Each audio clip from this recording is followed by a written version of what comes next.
তোমার তো বরকতের থলে শূন্য হয়ে গেছে। ওই বেনামাজি গুলো তোমার বরকতকে ছিনিয়ে নিয়েছে, কাজ হবে না। এজন্য ঘরের মানুষ নামাজি হলে বরকত। আপনি ব্যবসা করতেছেন, আপনি শুধু মনে করেন যে আমার সেল বাড়লেই মনে হয় লাভ বেশি হবে, তা না। আপনি যেহেতু নামাজি, ঘরের মানুষগুলাকে বলেন তোমরাও যদি নামাজি হও, মেয়েটাকে বলেন বাবা তুমিও যদি নামাজ পড়ো, ছেলেটাকেও বলেন তুমিও যদি নামাজ পড়ো, আশা করা যায় তোমরা নামাজি হওয়ার কারণে আল্লাহ তাআলা আমার উপার্জনে বরকত দিয়ে দিবে। আরো অনেক কথা তো বলা যেত।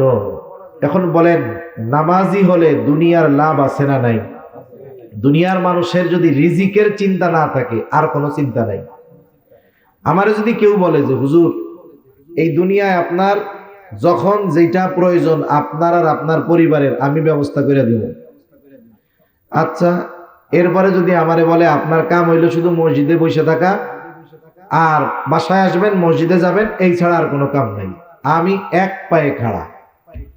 কারণ দুনিয়ার মানুষের সবচাইতে বেশি চিন্তা তার জীবন উপকরণ নিয়ে। রিজকের বাংলা অর্থ হলো জীবন উপকরণ। অথচ আল্লাহ বলেন বান্দা নামাজি হয়ে যাও, তোমার এই জীবন উপকরণের ব্যবস্থা আমি আল্লাহ করে দিব। সুবহানাল্লাহ বলেন। তাহলে নামাজ পড়লে দুনিয়ার লাভ আছে না নাই? আছে।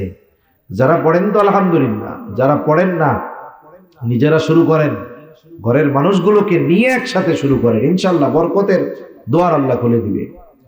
সাথে সাথে জাহান্নাম থেকে বাঁচা যাবে। কারণ জাহান্নামীরা জাহান্নামে যাওয়ার এক নাম্বার কারণ কি বলবে? আমরা মুসল্লি ছিলাম না, আর আমরা মুসল্লি হব। আমরা কি হব? জবান খুলে বলেন তো। মুসল্লি হবে। আর 5-7 মিনিট কষ্ট দিব, কষ্ট হবে না তো?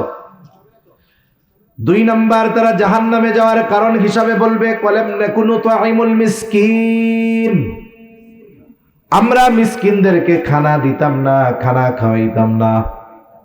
সাধারণ মানুষকেও খানা খাওয়ানো ফজিলতের কাজ। একজন গরিব অসহায় যদি কোটিপতিকে খানা খাওয়ায়, এটাও ফজিলতের কাজ।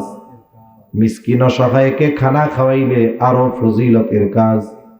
আত্মীয় স্বজনকে দাওয়াত দিয়ে খানা খাওয়াইলে ফজিলতের কাজ।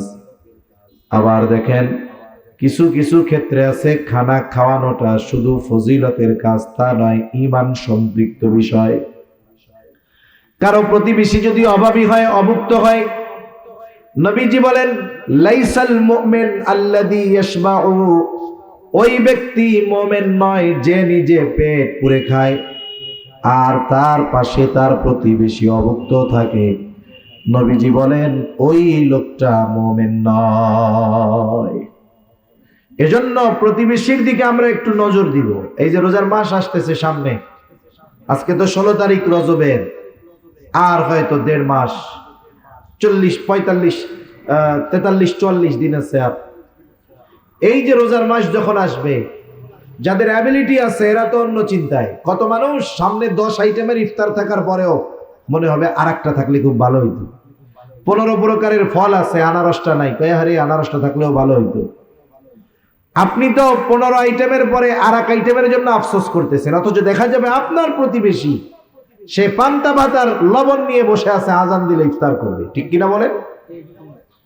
এজন্য এই মানুষগুলোর দিকে আমাদের খেয়াল রাখতে হবে। অনেক মানুষ আছে পরিশ্রমের কাজ করে, আবার রোজাও রাখে। রোজার মাস আসলে টেনশনে পড়ে যায়, কারণ সে যে পেশায় নিয়োজিত এটা তার এতটা দৈহিক কষ্ট হয় যে তার জন্য রোজা রাখা কষ্টকর। এরকম যদি থাকে, আপনি ওই রোজাদারকে বলেন যে আপনারা স্বামী স্ত্রী 2 জন টেনশন নিয়ে, আল্লাহ আমারে দিছে এই গোটা রোজার মাস, আপনারা 2 জন আমার মেহমান, খাওয়ান, মেহমান হিসাবে খাওয়াবেন, তাইলে মেহমানদারির সওয়াব। সাথে সাথে খাওয়াইছেন রোজাদারকে খাওয়ানোর সওয়াব। সে যদি প্রতিবেশী হয়, প্রতিবেশী হওয়ার কারণে এক সওয়াব, আবার যদি দরিদ্র হয় তাহলে দরিদ্র হওয়ার কারণে আর এক সওয়াব। ঠিক কিনা বলেন? চিন্তা করছেন এগুলা? সেজন্য মানুষকে খানা খাওয়ানোর অভ্যস্ত হওয়ার দরকার, বাট সেটা বিনিময়ের আশায় নয়। ওই যে আমাদের দেশে বিভিন্ন সময় বিভিন্ন অনুষ্ঠান করে, বিয়ের অনুষ্ঠান, আত্মীয় স্বজন দাওয়াত দিয়া দুমসে খাওয়াইয়া টেবিল একটা পাইতে বসে থাকে, ক্যাশ কাউন্টার দিয়ে রাখে। এটা কোনো সভ্য সমাজের সভ্য কাজ না। এগুলো ইউরোপ আমেরিকানদের কালচার। দাওয়াত দিয়া যে দিলে আমি, তাহলে টাকা নিব কেন? সেজন্য দাওয়াত যাদেরকে দিব আগের থেকে বলে দিব, আপনি দাওয়াত তো নিলেন, আমার পক্ষ থেকে শর্ত হইল নো গিফট গ্রান্টেড, কোন এর বিনিময়ে কোনো কিছু গ্রহণ করা হবে না। কারণ সাহাবায়ে কেরাম মানুষদেরকে খানা খাওয়াইছেন কার জন্য বলেন? তারা কি বলতো খানা খাওয়ায় জানেন? তারা বলতো ইন্নামা নুতঈমুকুম লিওয়াজহিল্লাহি লা নুরিদু মিনকুম জাযাআন ওয়ালা শুকুরা। তারা বলে আমরা তোমাদেরকে খানা খাওয়াইছি আল্লাহর জন্য, যেহেতু আল্লাহর সন্তুষ্টির জন্য খাওয়াইছি, লা নুরিদু মিনকুম জাযাআন ওয়ালা শুকুরা, যেহেতু আল্লাহর সন্তুষ্টির জন্য খাওয়াইছি সুতরাং তোমাদের কাছ থেকে কোনো বিনিময় চাই না। অনেক সময় আমরা মানুষের কাছে আশা করি তার একটা উপকার করলাম, কমপক্ষে আমারে ধন্যবাদ তো দিবে। সাহাবায়ে কেরাম বলতো ওয়ালা শুকুরা, তোমরা আমাদের এই খানা খাওয়ানোর কৃতজ্ঞতা প্রকাশ করো, এটাও আমরা চাই না, কারণ খানা খাওয়াইছি আল্লাহর জন্য। এই খানা খাওয়ানোর বিনিময় যিনি আমাদেরকে দিবেন তিনি কে? এই জন্য মিসকিন অসহায়দেরকে খানা খাওয়াবো। জাহান্নামীরা তাদের জাহান্নামে যাওয়ার 3 নাম্বার কারণ বলবে ওয়া কুন্না নাখুদু মা'আল খাইদিন, অনর্থক মজলিসে কথাবার্তায় যারা লিপ্ত থাকতো আমরাও তাদের সাথে গিয়ে বসতাম, মিলতাম, থাকতাম। আফসোসের ব্যাপার, আমাদের দেশের অধিকাংশ চায়ের দোকানগুলো হলো অনর্থক মজলিসের মূল আখড়া, ঠিক কিনা কর? কোনো কাম কাজ নাই, চার দোকানে বৈশা চা চুমুক দিবে আর সিগারেট টানবে আর এর দুর্নাম কইয়া বেড়াবে। মজলিস জমেই না যতক্ষণ না গীবত করা হয়। অপরের দোষ ত্রুটি বর্ণনা ছাড়া আমাদের মজলিসগুলা গরম হয় না, সমালোচনা ছাড়া মজলিস গরম হয় না।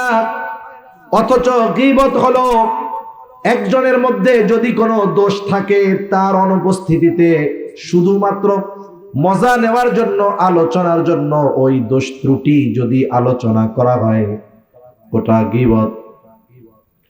কিন্তু যদি এমনটা হয় আলোচনা আপনারা করতেছেন 5 জন, ওই ব্যক্তির অনুপস্থিতিতে বলতেছেন কি ও তো এই কাজগুলা করে, ওরে সংশোধন করার দরকার, সংশোধনের নিয়তে আলোচনা করছেন ভিন্ন কথা, কিন্তু আমরা আলোচনা করি মজা নেওয়ার জন্য, এটা গীবত।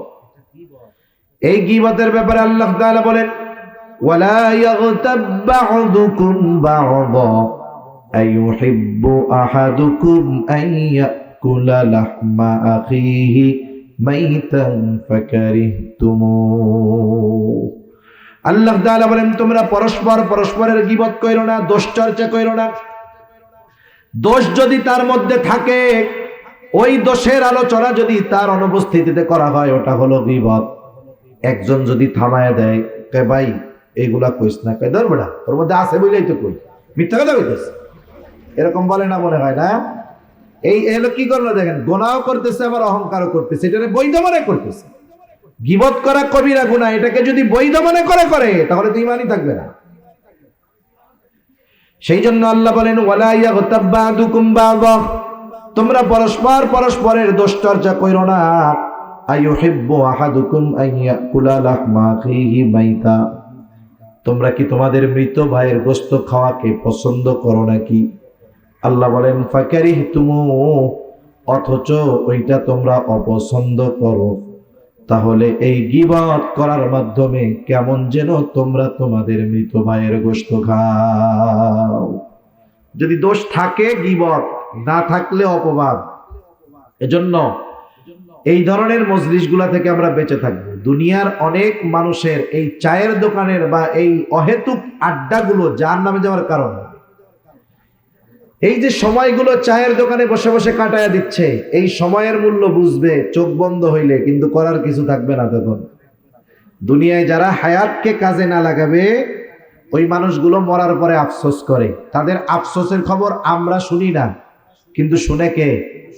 যে শুনছে সেই বলতেছে। মরার পরে যারা সময় কাজে লাগায় না, নামাজ কালাম পড়ে নাই, ভালো কাজ করে নাই, সম্পদ ছিল দান সাদকা করে নাই, ওরা আফসোস করে। আফসোস করে কি বলে? আল্লাহর কাছে বলে ফায়াকুল রাব্বি লাউলা আখরতানি ইলা আজালিন করিব ফাআসাদদাকা ওয়া আকুম মিনাস সালিহিন। আফসোস করে বলে, ও আমার রব, আমাকে আবার একটু অবকাশ দেন, দুনিয়ায় যাওয়ার মতো সুযোগ দেন। লাউলা আখারতানি, যদি আমার একটু আবার দুনিয়ায় যাওয়ার সুযোগ দিতেন, ফাআসাদদাকা ওয়া আকুম মিনাস সালিহিন, আমি আমার সম্পদ থেকে দান সাদাকা করতাম, দ্বীনি কাজে ব্যয় করতাম, আর ভালো কাজ করে আমি সৎকর্মশীলদের দলভুক্ত হয়ে যাইতাম। বলেন তো, এজন্যই তো জাগতিক জগতে যত আইন হোক না কেন, কোনো অপরাধ অন্যায় পরিপূর্ণভাবে নির্মূল করা সম্ভব হয় না, ঠিক কিনা বলেন? বরং দিন যায়, প্রসেস তো এমন হয় যে ভবিষ্যতে যেন আরো অন্যায় বেশি হয়, ভবিষ্যতে যেন অপরাধ বেশি হয়, এরকম প্রসেস আরো করা হয়। এই জন্য এই লোকটা বলবে যে আমি ডান হাতে আমলনামা পাবার কারণ হলো আমার দুনিয়ার কর্মের হিসাব কিয়ামতের দিন দেওয়া লাগবে। আল্লাহর সামনে আমার দুনিয়ার কর্মের হিসাবের মুখোমুখি হওয়া লাগবে। এই জন্য এই চিন্তার কারণে আমি দুনিয়ায় ভালো কাজ করেছিলাম, যার কারণে আজকে আমি ডান হাতে আমলনামা পেয়ে গেছি। আর একদল বাম হাতে পাবে। বাম হাতে যারা পাবে, বাম হাতটাকে বুক চিরে পিঠের দিকে, পেছন দিকে নেওয়া হবে, এরপরে বাম হাতের মধ্যে আমলনামা দেওয়া হবে। এরা বাম হাতে আমলনামা পায়া বলতে থাকবে, ওয়া আম্মা মান উতিয়া কিতাবাহু বিশিমালি ফায়াকুলু ইয়া লাইতানি লাম উতা কিতাবিয়া ওয়া লাম আদরি মা হিসাবিয়া ইয়া লাইতাহা কানাতিল কাদিয়া মা আগনা আন্নি মালিয়া। বাম হাতে আমলনামা পায়া বলবে, ইয়া লাইতানি লাম উতা কিতাবিয়া, হায় দুর্ভোগ, আমি যদি এই কিতাব না পাইতাম কতই না ভালো হতো। ওয়ালাম আদরি মা হিসাবিয়া, আমি যদি আমার হিসাবটা না জানতাম কতই না ভালো হতো। ইয়া লাইতাহা কানাতিল কাদিয়া, এই যে প্রথমবার যখন মৃত্যু হবে, আমার আপনারও হবে, ওই মৃত্যুর ব্যাপারে সে বলবে, ওই মৃত্যুটাই যদি আমার জন্য চূড়ান্ত মৃত্যু হতো কতই না ভালো হতো। মা আগনা আন্নি মালিয়া, এত সম্পদ দুনিয়ায় ছিল, এই সম্পদ আমার কোনো কাজেই আসলো না। যত আফসোস করুক তার কিছুই করার আর থাকবে না। বাম হাতে আমলনামা যে পাবে সে জাহান্নামী, ডান হাতে আমলনামা পাবে সে জান্নাতি। ডান হাতে যারা আমলনামা পাবে, এদের মধ্যে কিছু মানুষ পাপ করলে হয়তো তাদেরকে শাস্তি দিয়ে আল্লাহ আবার জান্নাতে দিবে, অথবা আল্লাহ তাআলা যদি চান তাকে মাফ করে জান্নাতে দিয়ে দিবে। ডান হাতে আমলনামা পাওয়া ব্যক্তি সে জান্নাতে যাবেই, হয়তো বিনা হিসাবে অথবা পাপের কারণে কিছু শাস্তি ভোগ করে। এখন জান্নাতি জান্নাতে, জাহান্নামী জাহান্নামে। জান্নাতি জান্নাতে যাওয়ার আগ পর্যন্ত কাউকে চিনবে না, কিন্তু জান্নাতে যাওয়ার পরে সে কাউকে ভুলবে না। দুনিয়ায় তার যার সাথে একবার দেখা হয়েছে, জান্নাতি জান্নাতে গিয়ে ওই ব্যক্তিটাকেও খুঁজতে থাকবে। অথচ হাসরের ময়দানের অবস্থা এরকম, যেখানে মা তার সন্তানকে পরিচয় দিবে না, চিনতে চাইবে না, বাবা তার ছেলেকে চিনবে না, স্বামী স্ত্রীকে, স্ত্রী স্বামীকে চিনবে না, এমন এক অবস্থা। কিন্তু জান্নাতে গিয়ে কেউ কাউকে ভুলবে না। আল্লাহ রাব্বুল আলামিন কিয়ামতের ময়দানের সেই চিত্র আমাদের সামনে তুলে ধরেন। আল্লাহ তাআলা বলেন, ইয়াউমা ইয়াফিরুল মারউ মিন আখিহি ওয়া উম্মিহি ওয়া আবিহি ওয়া সাহিবাতিহি ওয়া বানিহি লিকুল্লি ইমরিইম মিনহুম ইয়াউমাইযিন শা'নুন ইউগনি। আল্লাহ তাআলা বলেন, কিয়ামতের দিন ভাই ভাইয়ের থেকে পলায়ন করবে। ওয়া উম্মিহি ওয়া আবিহি, পিতা মাতার থেকে পলায়ন করবে। ওয়া সাহিবাতিহি ওয়া বানি, স্ত্রী সন্তানদের থেকে পলায়ন করবে। প্রত্যেকটা মানুষ নিজের চিন্তায় বিভোর থাকবে, নিজের চিন্তায় চিন্তিত থাকবে। এই জন্য মা সন্তানকে চিনবে না, সন্তানও মাকে চিনবে না। বরং ওই দিন মানুষেরা এমনও দরখাস্ত আল্লাহ তাআলার কাছে করবে, বলবে, আল্লাহ, সারা দুনিয়ার মানুষকে জাহান্নামে দিয়ে হলেও আপনি আমাকে মাফ করে জান্নাত দিয়ে দেন। সারা দুনিয়ার সব মানুষের জাহান্নামে দেন, এরপরেও আপনি এর বদৌলতে আমারে জান্নাত দিয়ে দেন। তাহলে কেমন অবস্থা ওই জায়গার? সব কথা তো আর কথা দিয়ে বোঝানো যায় না। কিছু জিনিস আছে যেটা প্র্যাকটিক্যালি উপলব্ধি করতে হয়, এটা বলে কখনো ওই বিষয়টা বোঝানো যায় না। ফলের স্বাদ ওয়াজ করে বোঝানো যাবে না। 15 ঘন্টা যদি কেউ ওয়াজ করে স্বাদ বুঝাইতে পারবে না, কিন্তু কিনা যদি খাওয়াই দেয় এমনিই বুঝবে। এখন আমরা বলতেছি, বলতে পারতেছি, কিন্তু ওই মুহূর্তটা যে কত কঠিন এটা চিন্তা করার মতো, ধারণ করার মতো জ্ঞান, ব্রেন আল্লাহ তাআলা আমাকে আপনাকে দেয় না। কিন্তু সতর্ক হওয়ার দরকার। এখন আল্লাহ তাআলা বলেন, বাম হাতে যে আমলনামা পাইলো, তার খারাপ কর্মের কারণে যেহেতু পাইছে, বাম হাতে আমলনামা যে পেল তার ঠিকানা হলো জাহান্নাম। তার ঠিকানা কোথায় বলেন? জাহান্নাম। দুনিয়াতে কোনো মানুষ জাহান্নামে যাইতে চায় না, যদি শুধু সে নাস্তিক না হয়।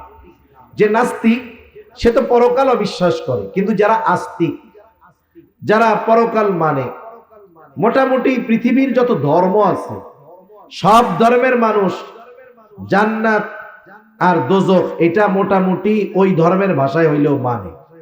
হিন্দুদের যেমন স্বর্গ নরক, এরকম প্রত্যেক ধর্মই মানে।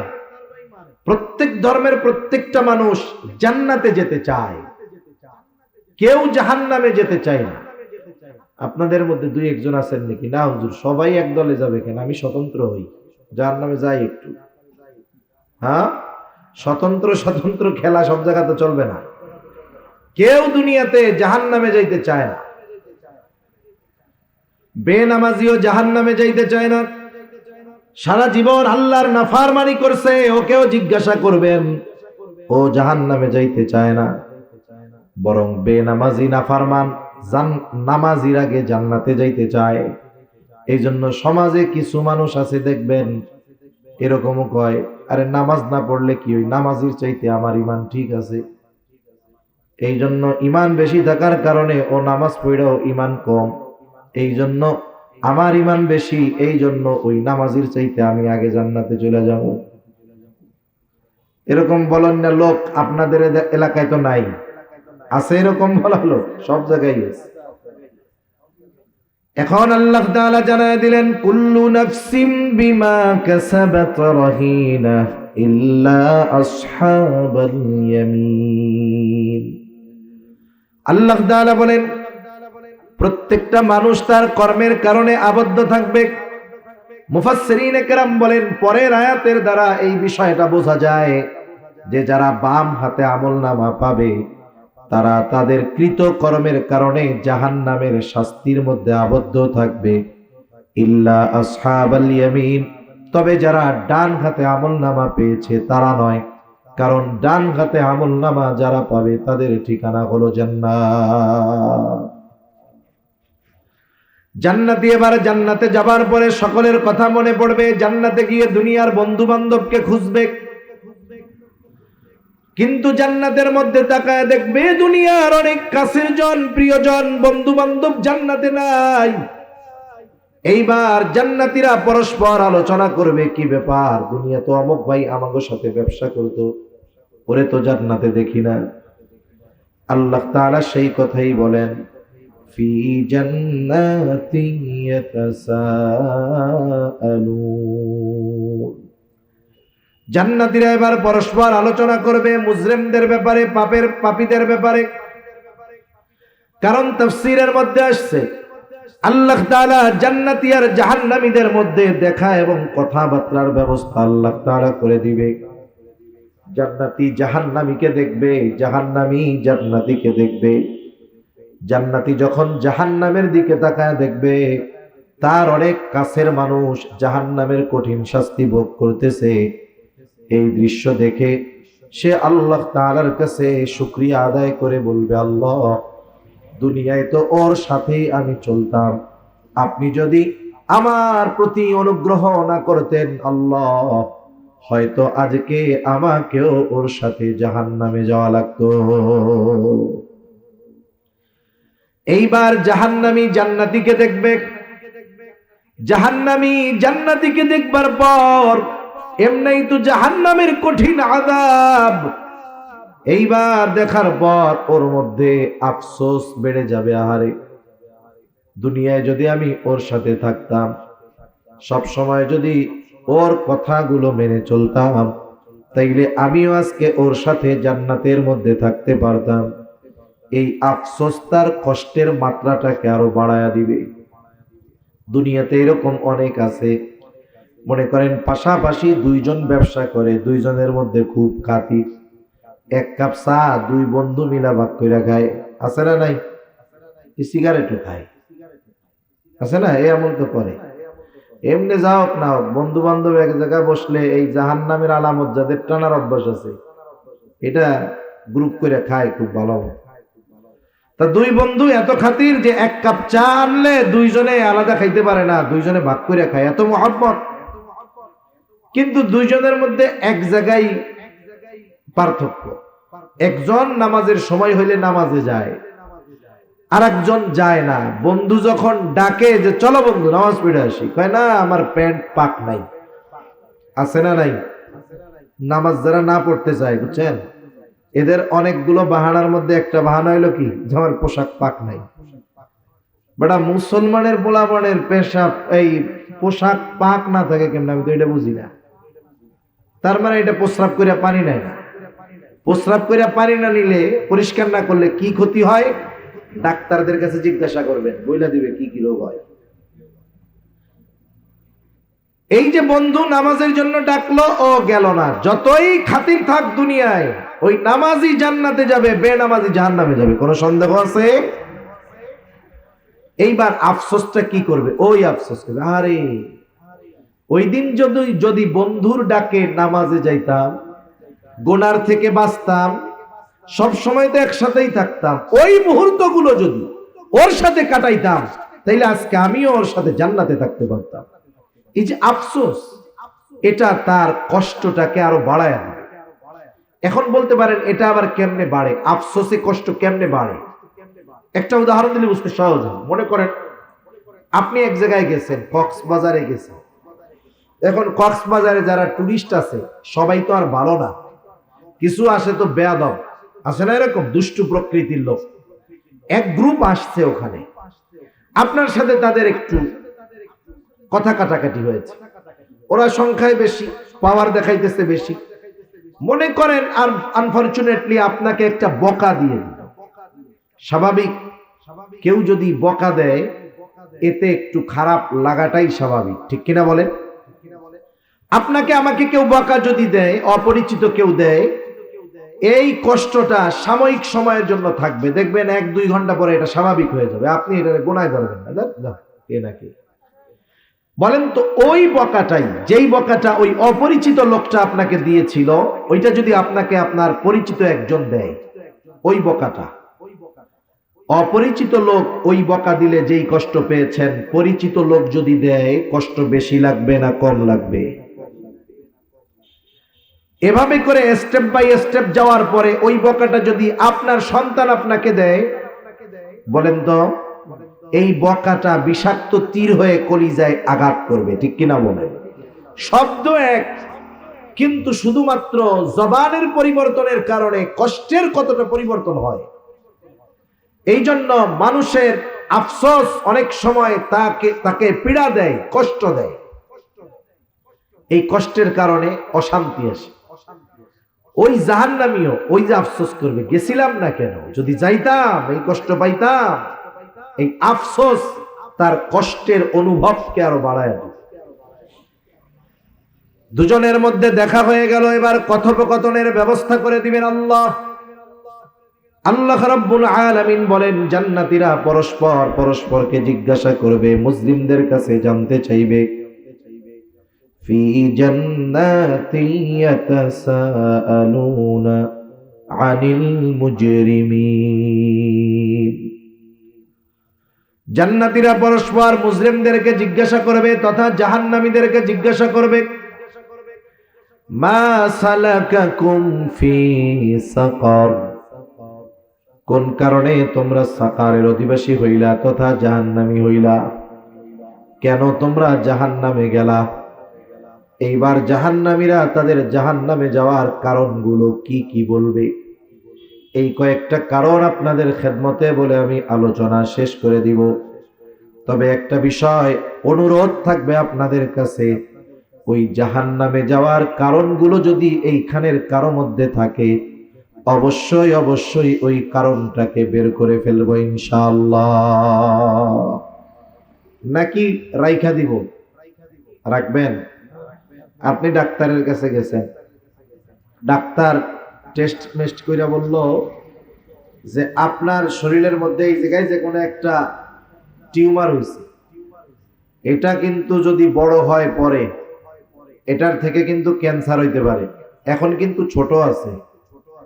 আপনি কি বলবেন ডাক্তার থাক যা হয় হবে, এটা বলবেন? নাকি টাকা খরচ কইরা অপারেশন করে টিউমারটা বের করে ফেলবেন? কি করবেন? বের করে ফেলবেন না? আপনাকে যখন ডাক্তার জানাইলো যে এইটা আছে, ক্ষতিটা এই হতে পারে, তখন আপনি ক্ষতির চিন্তা করে ওই জিনিসটা আর দেহের মধ্যে রাখবেন না, বরং কেটে ফেলবেন। আপনার ক্যান্সারের জীবাণু হয়েছে আঙ্গুলে, ডাক্তার যদি বলে 1 ইঞ্চি কাটতে হবে, তাইলে আশা করা যায় আর জীবাণু থাকবে না। আপনি বলবেন কি যে পুরো আঙ্গুল কেটে ফেলেন, তাও যেন ক্যান্সারের জীবাণু না থাকে। অথচ আফসোস, আমরা ওয়াজ মাহফিলে শুনি ওলামায়ে কেরাম বলেন, মসজিদের মধ্যে ইমাম সাহেব খতিব সাহেব আমাদেরকে দিক নির্দেশনা দেন যে আপনি এটা করেন জান্নাতে যেতে পারবেন, এটা করেন আপনি জাহান্নাম থেকে বাঁচতে পারবেন। আমরা শুধু কথাগুলো শুনি কিন্তু আমলে নেই না, প্র্যাকটিক্যাল লাইফে ওটাকে আমি সেট আপ করি না। এটা কিন্তু ঠিক না। আপনিও হয়তো তাহলে পস্তাবেন ওই দিন, যেই দিন করার কিছু থাকবে না।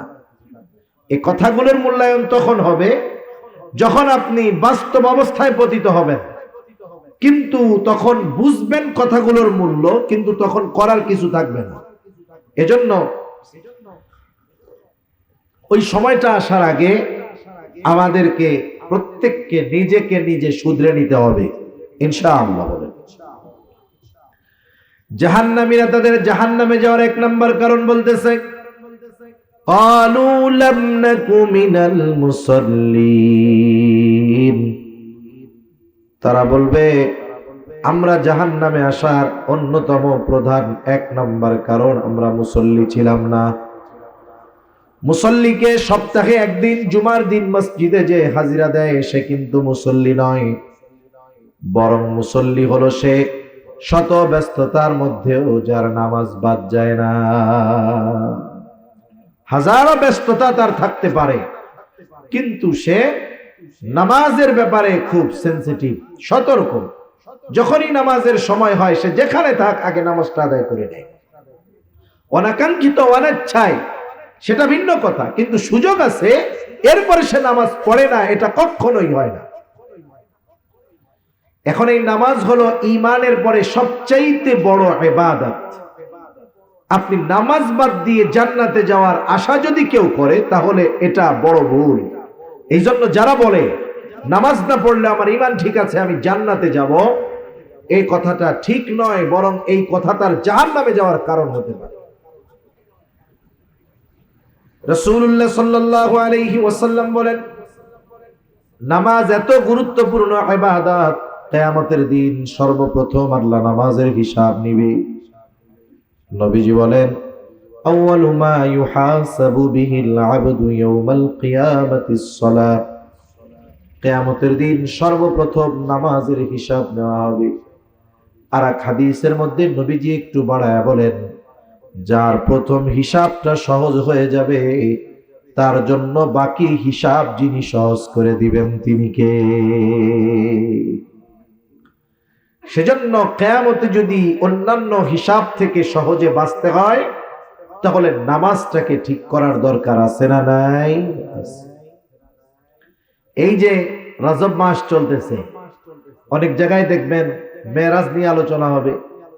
মেরাজের মূল শিক্ষা, মূল হাদিয়া ছিল এই নামাজ।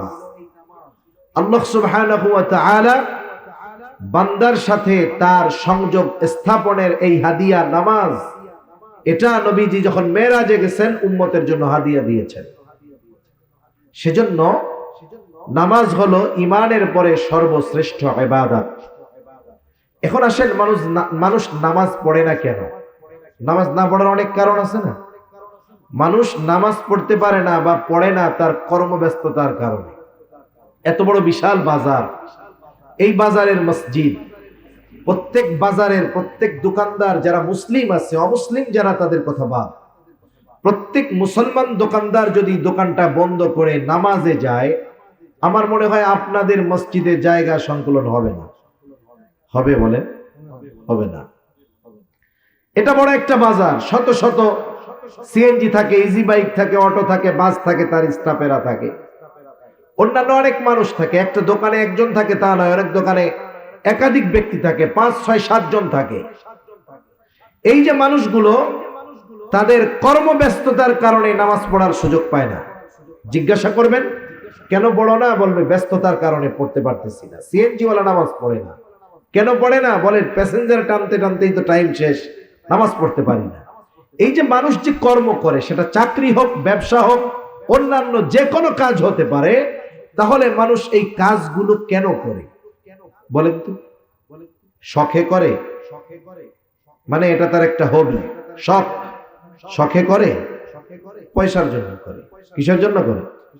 আরবিতে যদি বলি রিজিকের জন্য করে। কয় না যে রুটি রুজি অর্জন করতেছি, এই রুজি তো আরবি শব্দটারে আমরা আর কি বলি ওইভাবে। রুজির জন্য করে, রিজিকের জন্য সে পরিশ্রম করে। এখন আপনারা তো আশা করি এখানে যারা আছেন সকলে মুসলমান। আমার কথাটা যদি জবান ঠিক থাকে একটু উচ্চারণ করে জবাব দিবেন উঁচু আওয়াজে। বলেন তো, যেই রিজিকের জন্য একজন মানুষ রিজিক উপার্জন করতে গিয়ে নামাজ পড়ার টাইম পায় না, ওই রিজিকের মালিক কে? আর একটু জোরে বলেন, কে? আল্লাহ। মনে রাখবেন, রিজিকের মালিক তার বলে দেওয়া পদ্ধতি বাদ দিয়ে বাস্তবিক অর্থে রিজিক পাওয়া যায় না। রিজিক দুই ধরনের হয়, একটা হলো দৃশ্যমান আর একটা হলো বরকতময়। এজন্য দেখবেন অনেকে মাসে 1 লক্ষ টাকা উপার্জন করে, সংসারে 3 জন, এই টাকা দিয়ে তার হয় না, বরং মাস শেষে টানাটানি লেগে যায়। আবার একই পরিমাণ লোক বেতন পায় 10,000 টাকা, দেখা যায় মাস শেষে তার আরো 2,000 টাকা এক্সট্রা তার থেকে যায়। ঠিক কিনা বলেন? এজন্য ফিগারের উপরেই যে রিজিক বরকত তা নয়, আল্লাহ তাআলা চাইলে কমের মধ্যে বরকত দিতে পারেন। এজন্য মানুষ যদি রাজ্জাকের ফর্মুলা বাদ দিয়ে রিজিক তালাশ করে, সে পেতে পারে, কিন্তু ওই পাওয়াটা বা ওই রিজিকটার মধ্যে কোনো বরকত থাকবে না। এখন আসেন, নামাজ পড়লে আমাদের কি লাভ? দুনিয়ার লাভের কথাটা শুনি। আর নামাজ হলো এমন এক ইবাদত, এটা একা পড়লে হবে না। তো আপনার অধীনস্থ যারা আছে এদেরকেও নামাজি বানাতে হবে। একটা সময় শহর বা গ্রাম, প্রত্যন্ত অঞ্চল সব জায়গায় ছিল, মুরব্বীরা সকালবেলা উঠতেন, উঠে ঘরের সকলকে জাগিয়ে দিতেন নামাজের জন্য। যারা পুরুষ ছিল, প্রাপ্তবয়স্ক ছিল, এরা মসজিদে চলে যেত। মেয়েরা, মহিলারা উঠত, বরং আরো আগে মহিলারা উঠত। গ্রাম অঞ্চলে আমরা দেখেছি ছোটবেলাতে যে ফজরের নামাজ পড়ে পুরুষরা বাসায় আসার আগে আগে দেখা যাইত মহিলারা নামাজ পড়ে উঠান ঘর পরিষ্কার করে অলরেডি তারা কোরআন পড়া শুরু করে দিয়েছে। সময়ের বরকত ছিল। কিন্তু এখন আমরা চাকচিক্যময় বাতি, মোবাইল, এগুলো আমাদের রাতের ঘুম হারাম করে দিয়েছে। এখন ঘুমাই আমরা ফজরের পরে, উপায় নেই। সেজন্য হায়াত ছোট হয়ে গেছে, আমাদের হায়াত আমাদের ছোট হয়ে গেছে। কেমন যেন মনে হয় এই তো শুক্রবার গেল, আর একটা চলে আসতেছে। হায়াতের বরকত নষ্ট হয়ে গেছে। কিন্তু যারা নামাজি, যারা একটা ডিসিপ্লিনের মধ্যে তাদের জীবনযাপন করে, এদের সময়ের বরকত ঠিকই আছে। এজন্য নামাজ মানুষকে এক এমন এক জীবনে অভ্যস্ত করে যেই জীবনে নিয়মতান্ত্রিকতা থাকে, নিয়মানুবর্তিতা থাকে। আমরা লেখাপড়া যারা করেছেন, স্কুলে হোক হাই স্কুলে হোক, আমরা ডিসিপ্লিন একটা কম্পোজিশন রচনা পড়েছি। এই যে নিয়মানুবর্তিতা, এটা জীবনের জন্য বড় একটা দরকার। ধর্মীয় অনুশাসন মেনে নেওয়ার মাধ্যমে, মেনে চলার মাধ্যমে একটা মানুষের লাইফে ডিসিপ্লিন আসতে পারে, নাইলে অসম্ভব, কিয়ামত পর্যন্ত সম্ভব না। এক নিয়মতান্ত্রিকতার মধ্যে জীবন যাপন করা ইসলাম বিহীন সম্ভব নয়। এখন আসেন, নামাজ তো একা পড়লে হবে না। নামাজ পড়ে আপনি জাহান্নাম থেকে নিজে বাঁচবেন তা হবে? আপনার অধীনস্থকে বাঁচাতে হবে না? কারণ নির্দেশ আল্লাহ তাআলার। আল্লাহ তাআলা বলেন, ইয়া আইয়ুহাল্লাযীনা আমানু কু আনফুসাকুম ওয়া আহলিকুম নারা। আল্লাহ তাআলা বলেন, হে ঈমানদারেরা, নিজে জাহান্নামের আগুন থেকে বাঁচো, অধীনস্থদেরকে বাঁচাও। তার মানে নিজে বাঁচবা ইবাদতের মাধ্যমে, গুনার থেকে বাঁচার মাধ্যমে, অধীনস্থদেরকেও এইগুলো করানোর মাধ্যমে তাদের জাহান্নাম থেকে বাঁচাও। তাহলে নামাজ একা পড়লে হবে না, ঘরের মানুষদেরকে নিয়ে পড়তে হবে। আপনি যদি নামাজি হয়ে যান, আপনার ঘরের মানুষগুলো, আপনার সন্তান, আপনার স্ত্রী, আপনার কন্যা যদি নামাজি হয়ে যায়, লাভটা কি? আমার কথা নয়, আল্লাহ বলেন, ওয়া উমুর আহলাকা বিসসালাতি ওয়াসতাবির আলাইহা লা নাসআলুকা রিজকা নাহনু নারযুকুকা ওয়াল আকিবাতু লিত্তাকওয়া। আল্লাহ তাআলা বলেন, তুমি তোমার অধীনস্থ যারা আছে তাদেরকে নামাজের জন্য আদেশ দাও। ওয়া'মুর আহলাকা বিসসালাহ, তুমি তোমার অধীনস্থদেরকে নামাজের আদেশ দাও। ওয়াসতাবির আলাইহা, তুমিও তার উপরে অটল থাকো। তার মানে এই মুমিন, তুমি নিজে মুসল্লি হও, ঘরের মানুষদেরকেও মুসল্লি বানাও। আল্লাহ তাআলা কেমন আবেগ, দরদ, মোহাব্বত নিয়ে বলতেছে, বান্দারে, লা নাসআলুকা রিজকা, আমি আল্লাহ তোমার কাছে তো রিজিক চাই না, বরং তোমরা যদি নামাজি হয়ে যাও, তুমি নামাজি হয়ে যাও, তোমার ঘরের মানুষ যদি নামাজি হয়ে যায়, আল্লাহ তাআলা বলেন, নাহনু নারযুকুকা, তোমরা নামাজি হওয়ার কারণে আমি আল্লাহ তোমাদেরকে রিজিক দিয়া দিব। তাহলে যারা মুসল্লি, তাদের রিজিকের জিম্মাদারি নিয়েছেন কে? আল্লাহ। আমি একটু আগে বললাম, একজন 1 লাখ উপার্জন করে মাস শেষে আরো টানাটানি, আর একজন 10,000 পায় কিন্তু মাস শেষে তার আরো ডাইনে থাকে। আমি উদাহরণ অনেক কিছু দিয়ে দেওয়া যাবে, কিন্তু দৃশ্যমান একটা বিষয় নিয়ে আমি আপনাদেরকে বলি। আমাদের দেশে সবচাইতে সম্মানিত অবহেলিত, সম্মানজনক অবহেলিত লোক কারা জানেন? সম্মানজনক অবহেলিত কেন বললাম? সমাজে ইমাম সাহেবের সম্মান আছে না নাই?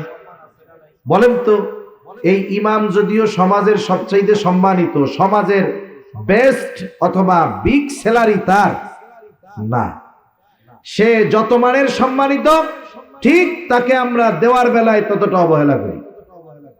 অথচ দেখা যাবে আপনি ফ্যামিলি প্ল্যানিং কইরা এক হালির মধ্যে সীমাবদ্ধ আছেন। বুঝেন তো? ফ্যামিলি প্ল্যানিং বুঝেন? ফ্যামিলি প্ল্যানিং কইরা এক হালি মানে 4 জনের মধ্যে আপনি আপনার জীবন গুছাইয়া ফেলছেন, আপনি, আপনার স্ত্রী আর 2টা সন্তান। কিন্তু ইমাম সাহেবরা তো এটা করে না, কারণ ওরা বিশ্বাস করে দেয় আল্লাহ, যা হবে হবে।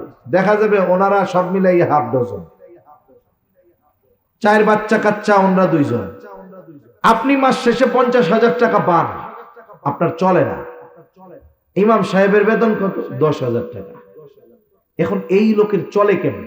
আল্লাহই জানে চলে কেমন। কিন্তু চলার কারণ যদি কোরআন সুন্নাহর আলোকে বিশ্লেষণ করা হয়, তাহলে দেখা যাবে দুনিয়ায় কোন ইমামের ঘরে এমন বউ নাই যেই বউ, ইমামের বউ, ইমামের ওয়াইফ নামাজ পড়ে না, বেনামাজি।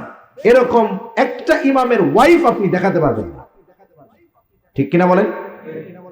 আর আমি চ্যালেঞ্জ দিয়ে বলতে পারবো, আপনাদের এইখানে অনেক মানুষ এমন আছে যে 5 ওয়াক্ত নামাজ পড়ে, কিন্তু তার ওয়াইফ 5 ওয়াক্ত নামাজ পড়ে না।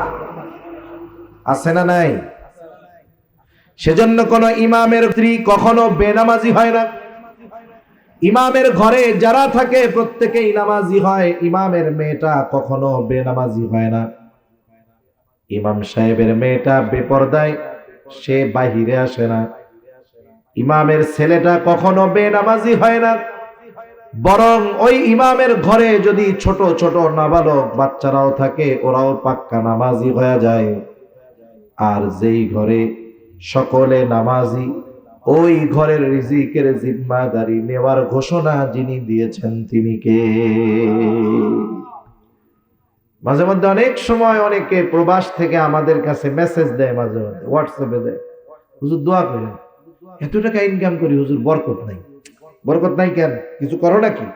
কারণ বিদেশে যারা থাকে এদের দুই ধরনের বদ অভ্যাস থাকে, তিন ধরনের বদ অভ্যাস থাকে। কয় ধরনের?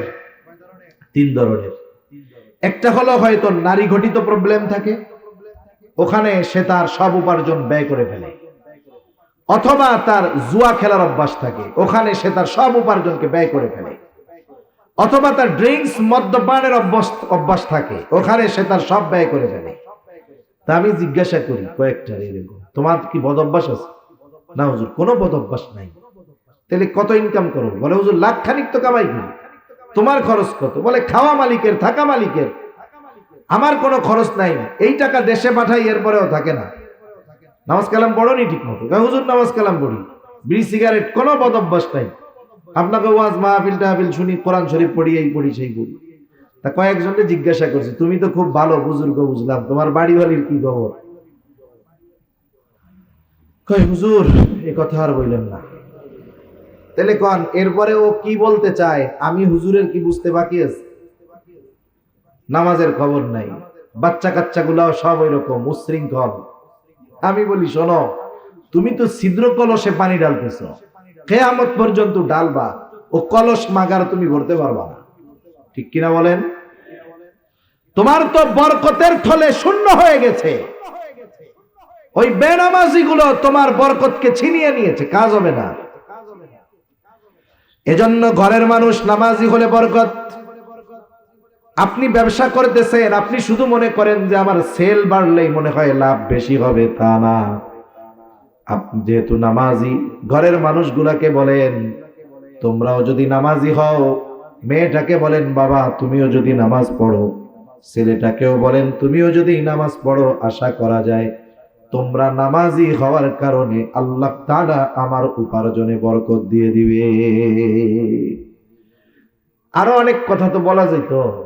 এখন বলেন নামাজি হলে দুনিয়ার লাভ আছে না নাই? দুনিয়ার মানুষের যদি রিজিকের চিন্তা না থাকে, আর কোনো চিন্তা নাই।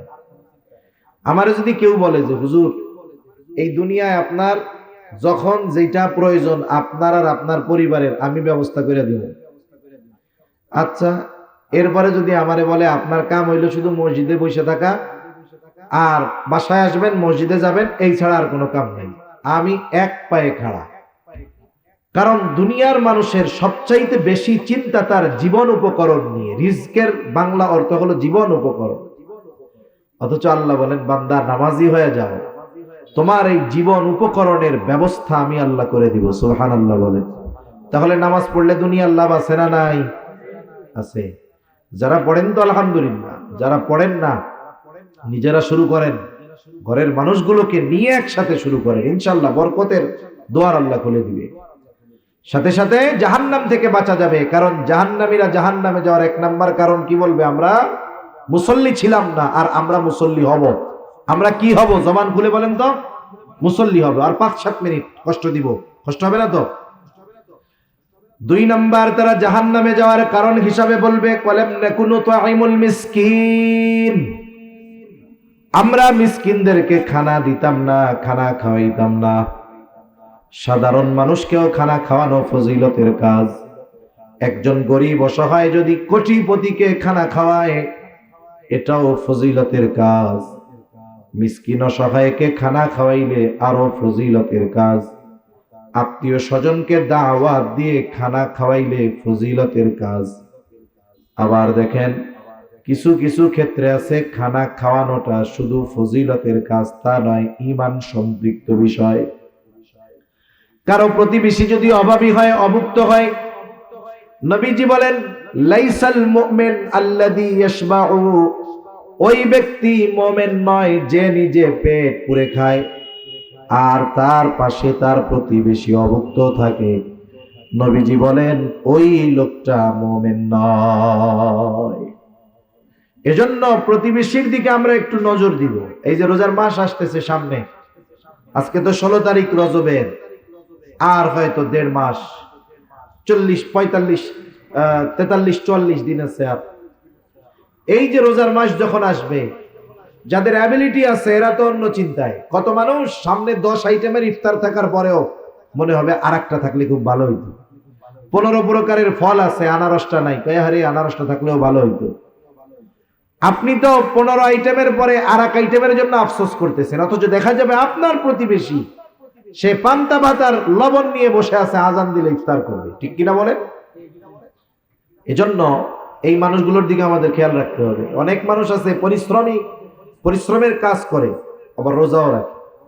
রোজার মাস আসলে টেনশনে পড়ে যায়, কারণ সে যে পেশায় নিয়োজিত, এটা তার এতটা দৈহিক কষ্ট হয় যে তার জন্য রোজা রাখা কষ্টকর। এরকম যদি থাকে, আপনি ওই রোজাদারকে বলেন যে আপনারা স্বামী স্ত্রী 2 জন টেনশন নিয়ে, আল্লাহ আমারে দিছে এই গোটা রোজার মাস, আপনারা 2 জন আমার মেহমান, খাওয়ান, মেহমান হিসাবে খাওয়াবেন, তাইলে মেহমানদারির সওয়াব। সাথে সাথে খাওয়াইছেন রোজাদারকে খাওয়ানোর সওয়াব। সে যদি প্রতিবেশী হয়, প্রতিবেশী হওয়ার কারণে এক সওয়াব, আবার যদি দরিদ্র হয় তাহলে দরিদ্র হওয়ার কারণে আর এক সওয়াব। ঠিক কিনা বলেন? চিন্তা করছেন এগুলা? সেজন্য মানুষকে খানা খাওয়ানোর অভ্যস্ত হওয়ার দরকার, বাট সেটা বিনিময়ের আশায় নয়। ওই যে আমাদের দেশে বিভিন্ন সময় বিভিন্ন অনুষ্ঠান করে, বিয়ের অনুষ্ঠান, আত্মীয় স্বজন দাওয়াত দিয়া দুমসে খাওয়াইয়া টেবিলে একটা পাইতা বসে থাকে, ক্যাশ কাউন্টার দিয়ে রাখে। এটা কোনো সভ্য সমাজের সভ্য কাজ না, এগুলো ইউরোপ আমেরিকানদের কালচার। দাওয়াত দিয়া দিলে আমি তাহলে টাকা নিব কেন? সেজন্য দাওয়াত যাদেরকে দিব আগের থেকে বলে দিব, আপনি দাওয়াত তো নিলেন, আমার পক্ষ থেকে শর্ত হইল নো গিফট গ্রান্টেড, কোন এর বিনিময়ে কোনো কিছু গ্রহণ করা হবে না। কারণ সাহাবায়ে কেরাম মানুষদেরকে খানা খাওয়াইছেন কার জন্য বলেন? তারা কি বলতো খানা খাওয়ায় জানেন? তারা বলতো ইন্নামা নুতঈমুকুম লিওয়াজহিল্লাহি লা নুরিদু মিনকুম জাযাআন ওয়ালা শুকুরা। তারা বলে আমরা তোমাদেরকে খানা খাওয়াইছি আল্লাহর জন্য, যেহেতু আল্লাহর সন্তুষ্টির জন্য খাওয়াইছি, লা নুরিদু মিনকুম জাযাআন ওয়ালা শুকুরা, যেহেতু আল্লাহর সন্তুষ্টির জন্য খাওয়াইছি সুতরাং তোমাদের কাছ থেকে কোনো বিনিময় চাই না। অনেক সময় আমরা মানুষের কাছে আশা করি তার একটা উপকার করলাম, কমপক্ষে আমারে ধন্যবাদ তো দিবে। সাহাবায়ে কেরাম বলতো ওয়ালা শুকুরা, তোমরা আমাদের এই খানা খাওয়ানোর কৃতজ্ঞতা প্রকাশ করো, এটাও আমরা চাই না, কারণ খানা খাওয়াইছি আল্লাহর জন্য। এই খানা খাওয়ানোর বিনিময় যিনি আমাদেরকে দিবেন তিনি কে? এই জন্য মিসকিন অসহায়দেরকে খানা খাওয়াবো। জাহান্নামীরা তাদের জাহান্নামে যাওয়ার 3 নাম্বার কারণ বলবে ওয়া কুন্না নাখুদু মাল খাইদিন, অনর্থক মজলিসে কথাবার্তায় যারা লিপ্ত থাকতো আমরাও তাদের সাথে গিয়ে বসতাম, মিলতাম, থাকতাম। আফসোসের ব্যাপার, আমাদের দেশের অধিকাংশ চায়ের দোকানগুলো হলো অনর্থক মজলিসের মূল আখড়া। ঠিক কিনা কর? কোনো কাম কাজ নাই, চার দোকানে বৈশা চা চুমুক দিবে আর সিগারেট টানবে আর এর দুর্নাম কইয়া বেড়াবে।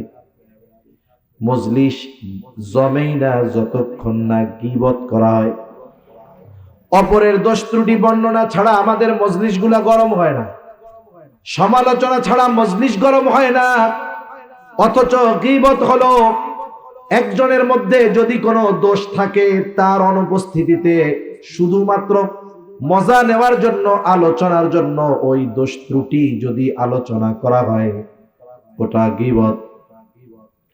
কিন্তু যদি এমনটা হয় আলোচনা আপনারা করতেছেন 5 জন, ওই ব্যক্তির অনুপস্থিতিতে বলতেছেন কি ও তো এই কাজগুলা করে, ওরে সংশোধন করার দরকার, সংশোধনের নিয়তে আলোচনা করছেন ভিন্ন কথা, কিন্তু আমরা আলোচনা করি মজা নেওয়ার জন্য, এটা গীবত। এই গীবতের ব্যাপারে আল্লাহ তাআলা বলেন ওয়ালা ইয়াগতাব বা'দুকুম বা'দা আইয়ুহিব্বু আহাদুকুম আন ইয়াকুলা লাহমা আখিহি মাইতান ফাকারিহতুমুহ। আল্লাহ তাআলা বলেন তোমরা পরস্পরের গীবত কইরো না, দোষ চর্চা কইরো না। দোষ যদি তার মধ্যে থাকে, ওই দোষের আলোচনা যদি তার অনুপস্থিতিতে করা হয়, ওটা হলো গীবত। একজন যদি থামায় দেয়, কে ভাই এইগুলা কইস না, কে ধর বেটা ওর মধ্যে আছে বলেই তো কই, মিথ্যা কথা কইতেছে, এরকম বলে না মনে হয় না? এই এলো কি করলো দেখেন, গুনাহও করতেছে আবার অহংকারও করতেছে, এটারে বৈধ মনে করতেছে। গীবত করা কবিরা গুনাহ, এটাকে যদি বৈধ মনে করে তাহলে তো ঈমানই থাকবে না। সেই জন্য আল্লাহ বলেন ওয়ালা ইয়াগতাব বা'দুকুম বা'দা, তোমরা পরস্পরের দোষ চর্চা কইরো না। আইয়ুহিব্বু আহাদুকুম আন ইয়াকুলা লাহমা আখিহি মাইতা, তোমরা কি তোমাদের মৃত ভাইয়ের গোশত খাওয়াকে পছন্দ করো নাকি? আল্লাহ বলেন ফাকারিহতুমুহ, অথচ ওইটা তোমরা অপছন্দ করো। তাহলে এই গীবত করার মাধ্যমে কেমন যেন তোমরা তোমাদের মৃত ভাইয়ের গোশত খাও। যদি দোষ থাকে গীবত, না থাকলে অপবাদ। এজন্য এই ধরনের মজলিসগুলা থেকে আমরা বেঁচে থাকবো। দুনিয়ার অনেক মানুষের এই চায়ের দোকানের বা এই অহেতুক আড্ডাগুলো জাহান্নামে যাওয়ার কারণ। এই যে সময়গুলো চায়ের দোকানে বসে বসে কাটায়া দিচ্ছে, এই সময়ের মূল্য বুঝবে চোখ বন্ধ হইলে, কিন্তু করার কিছু থাকবে না তখন। দুনিয়ায় যারা হায়াতকে কাজে না লাগাবে, ওই মানুষগুলো মরার পরে আফসোস করে। তাদের আফসোসের খবর আমরা শুনি না, কিন্তু শুনে কে? যে শুনছে সেই বলতেছে। মরার পরে যারা সময় কাজে লাগায় না, নামাজ কালাম পড়ে নাই, ভালো কাজ করে নাই, সম্পদ ছিল দান সাদকা করে নাই, ওরা আফসোস করে। আফসোস করে কি বলে? আল্লাহর কাছে বলে ফায়াকুল রাব্বি লাউলা আখরতানি ইলা আজালিন করিব ফাআসাদদাকা ওয়া আকুম মিনাস সালিহিন। আফসোস করে বলে, ও আমার রব, আমাকে আবার একটু অবকাশ দেন, দুনিয়ায় যাওয়ার মতো সুযোগ দেন। লাউলা আখরতানি, যদি আমার একটু আবার দুনিয়ায় যাওয়ার সুযোগ দিতেন, ফাআসাদদাকা ওয়া আকুম মিনাস সালিহিন, আমি আমার সম্পদ থেকে দান সাদাকা করতাম, দ্বীনি কাজে ব্যয় করতাম, আর ভালো কাজ করে আমি সৎকর্মশীলদের দলভুক্ত হয়ে যাইতাম। বলেন তো, দুনিয়ার হায়াতটা চায়ের দোকানে বসে অহেতুক কর্মকাণ্ডে লিপ্ত হয়ে যারা দুনিয়ার এই মূল্যবান সম্পদ হায়াতটাকে শেষ করে দিল, মরার পরে যদি আল্লাহ তাআলার কাছে একটা মুহূর্তের জন্য সুযোগ চায়, সময় চায়, হায়াত চায়, যতই আবেগ নিয়ে দরদ নিয়ে বলুক না কেন, বলেন তো তাকে পুনরায় একটা মুহূর্তের জন্য দুনিয়ায় ফেরত আসতে দেওয়া হবে নাকি? এজন্য ওয়াজ শুধু আলোচনা শুধু শুনতে হয় তা না, এগুলো নিয়ে ভাবতে হয় যে আমি কি আমার এই হায়াতকে যথাযথভাবে কাজে লাগাচ্ছি কিনা। এগুলো বাসায় গিয়ে মাথার সাথে বালিশের সাথে মাথা লাগা একটু ভাববেন যে আমি যদি আজকে মারা যাই, তাহলে আমি কি আল্লাহর সামনে আমার বিগত হায়াতের জবাব দিতে পারবো কিনা। আপনি যদি মনে করেন যে না পারবো, কোনো অসুবিধা নেই, তাহলে তো আপনি আল্লাহর ওলি। আর যদি চিন্তা করে দেখেন যে না আমার অবস্থা তো এরকম নাই, তাইলে আপনি কামব্যাক করেন, আপনি ডাইভার্ট করেন, আপনি টার্ন নেন, লাইফ ঘুরান, নাইলে জীবন শেষ। ওই আফসোস করার আগে যেই সম্পদ আমার আপনার কাছে আছে, এই সম্পদের মূল্যায়ন করতে হবে। 4 নাম্বার তারা বলবে ওয়া কুন্না নুকাদ্দিবু বিয়াউমিদ্দিন, আমরা কিয়ামতের দিবসকে অস্বীকার করতাম। এভাবেই চলছে দুনিয়া। এক সময় হায়াত ফুরায় গেল, হাত্তা আতানাল ইয়াকিন, দৃঢ় সত্যের আগমন ঘটলো, অর্থাৎ মৃত্যু চলে আসলো, দুনিয়ার জীবন শেষ হলো। আমরা তওবা করতে পারলাম না, ঈমান আনতে পারলাম না, দৃঢ় সত্যের আগমন ঘটলো, মৃত্যুবরণ করলাম। আর আল্লাহ তাআলা বলেন যেই মানুষগুলো অবকাশ পাওয়ার পরেও, সুযোগ পাওয়ার পরেও নামাজি হলো না, ভালো কাজ করলো না, সময়কে কাজে লাগালো না, আমার কাছে কিয়ামতে জবাবদিহিতা করতে হবে। এই ব্যাপারে যথাযথ প্রস্তুতি গ্রহণ তারা করলো না, এই কারণে এরা তো জাহান্নামী, শুইনা নাও, ফামা তানফাউহুম শাফাআতুশ শাফিঈন। এই মানুষগুলোর ব্যাপারে কোন সুপারিশকারীর সুপারিশ গ্রহণ করা হবে না। আমাকে আপনাকে যেন এই দলের দলভুক্ত না হতে হয়, এজন্য আমার যত ব্যস্ততা থাক, আমি 5 ওয়াক্ত নামাজ পড়বো তো ইনশাআল্লাহ। সাথে সাথে ঘরের মানুষদেরকে নামাজি বানাবো, লাভ হবে। যারা প্র্যাকটিসিং মুসলমান, 5 ওয়াক্ত নামাজ যারা পড়ে, যাদের ঘরের মানুষ নামাজি, আপনি তাদের সাথে এগুলো শেয়ার করবেন, দেখবেন তার প্র্যাকটিক্যাল বাস্তব জীবনে সে কতটা সুখী, সে কতটা ডিপ্রেশন মুক্ত, আপনি তার সাথে আলোচনা করলে বুঝতে পারবেন। এজন্য বেনামাজি আর নামাজির অবস্থা একরকম নয়। সেজন্য আমরা নামাজি হব, নিজে নামাজি হব, ঘরের মানুষদেরকে এই ব্যাপারে সর্বোচ্চ গুরুত্ব দিব। 2 নম্বর, প্রতিদিন কিছু না কিছু সাদাকা করার চেষ্টা করব। অসহায় দরিদ্র মানুষ অনেক সময় আমার আপনার কাছে চায়। অনেক সময় এমন হয় যে আপনাদের বা প্রত্যেক এলাকায় কিছু মারখামারা ওই ফকির মানে চাওয়ার লোক থাকে, ও ওই টাকা দিয়ে কিন্তু খাবার খায় না, ওইটা দিয়ে বিড়ি খাবে। আছে না এরকম লোক? আপনি তারে 5 টাকা না দিয়ে 5 টাকা দিয়ে একটা রুটি কিনে দেন, ও রুটিটা দিয়ে তো আর বিড়ি খেতে পারবে না, কমপক্ষে রুটিটা তো খাইলো। সেজন্য প্রতিদিন কিছু না কিছু সাদাকা করবেন, সেটা টাকা হতে পারে, সেটা কিছু খাবার হতে পারে, অন্য কিছু হতে পারে। এরপরে 3 নম্বর, অহেতুক মজলিস গুলা থেকে বাঁচতে হবে। আপনার টাইম আছে, সময় আছে, আপনি এই সময়ের মধ্যে কোরআন পড়েন, দিন শিখেন। আপনি নামাজি, সময় আছে, নামাজের অনেক মাসলা মাসাইল নিয়ে আপনার সমস্যা আছে, আপনি মসজিদের ইমাম সাহেবের কাছে যান, মাদ্রাসায় যান। কোরআন শরীফ পড়তে পারেন না, মাদ্রাসায় হিফজখানা আছে, আপনি হিফজখানায় গিয়ে বসেন। হিফজখানার শিক্ষক মোহতামিম সাহেব বলবে নাকি, ধর্মিয়া কোরআন শুনতে আইছেন কেন, যান, বাগায় দিবে এরকম? বরং আপনি প্রত্যেক দিন গেলে আপনার চা নাস্তা খাওয়াবে, এটা খাওয়াই আরো কোরআন শোনার ব্যবস্থা করে দিবে। এজন্য জীবনের সময়গুলোকে ভালো কাজে ব্যয় করার চেষ্টা করবো ইনশাআল্লাহ। সাথে সাথে এই জীবনের হিসাব হয়তো দুনিয়ার মানুষের চোখ ফাঁকি দিয়ে চলে যেতে পারবো, অপরাধ করে হয়তো প্রশাসনকে ফাঁকি দিতে পারবো, আইন আদালতকে ফাঁকি দিতে পারবো, কিন্তু আমার জীবনের প্রত্যেকটা কর্মের হিসাব দুনিয়ায় কারো কাছে না দেওয়া লাগলেও দিতে হবে কার কাছে? এই ব্যাপারে দৃঢ় বিশ্বাসী হব ইনশাআল্লাহ। এগুলো যদি আমরা মেনে চলতে পারি, দেখবেন পুত পবিত্র এক হায়াত এই দুনিয়াতে ইনশাআল্লাহ অতিবাহিত হবে। আল্লাহ সুবহানাহু ওয়া তাআলা আমাদের সবাইকে কথাগুলো বুঝবার, আমল করবার তৌফিক দান করুন। সকলে বলি আমিন। ওয়া আখিরু দাওয়ানা আলহামদুলিল্লাহি রাব্বিল আলামিন। অনেকে দোয়া চেয়েছে।